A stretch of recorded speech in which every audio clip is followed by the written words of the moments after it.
In this tutorial video, we are going to be using ProCamera2D and Unity to create the camera from Magicite, and we're going to be doing it in under 5 minutes.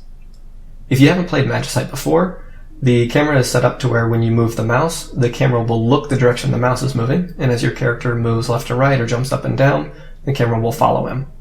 It's not too complex of a camera, but if you've never made a camera like this before, it might throw you for a loop. ProCamera2D makes it pretty easy though. Import it into your settings, and then drag onto your main camera. In the Drop Camera Targets Here box, drag your player character. Right off the bat, the little blue guy will have the camera follow him, but the mouse does nothing. So to add that, we're going to go to the extensions, and we're going to use Pointer Influence. Pointer Influence is exactly what it says. Your pointer, your mouse pointer, influences the camera. Now the key word is influence. It's still following the blue guy, so I can move my mouse to the top left corner, and as I move my blue guy, the camera's moving with him. We're almost there, but this doesn't influence nearly enough. So in this script, we can change the horizontal and vertical influence, and I'm going to bring it up to 15, which is pretty high, but Magicite has kind of a snappy camera. And smoothness determines how quickly the camera is going to get to where it needs to go. I'm going to cut it in half to 0.1. It's going to be pretty fast, a little choppy. So now when I move my mouse around, we're in pretty good shape. So we've almost got that. One issue is that if I move my character, the camera instantly moves with them. That doesn't happen in Magicite. There's a little bit of a camera window, which we have an extension for. Now there's a problem. If I add this camera window, you'll notice this also applies to my mouse movements.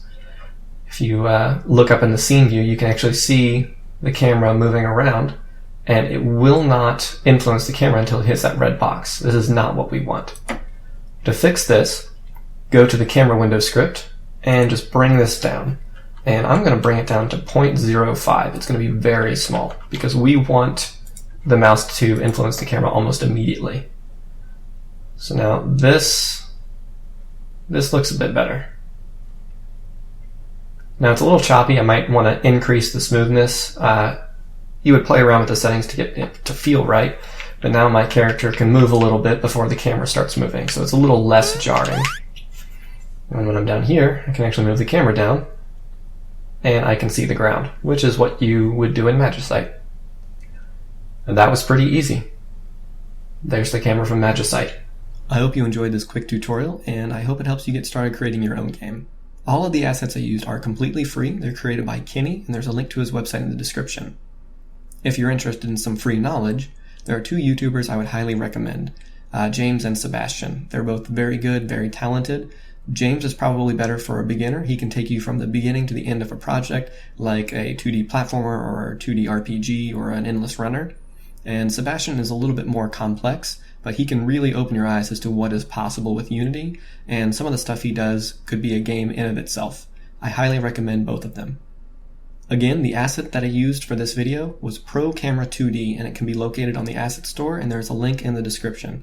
It is highly recommended. Good luck on your future projects.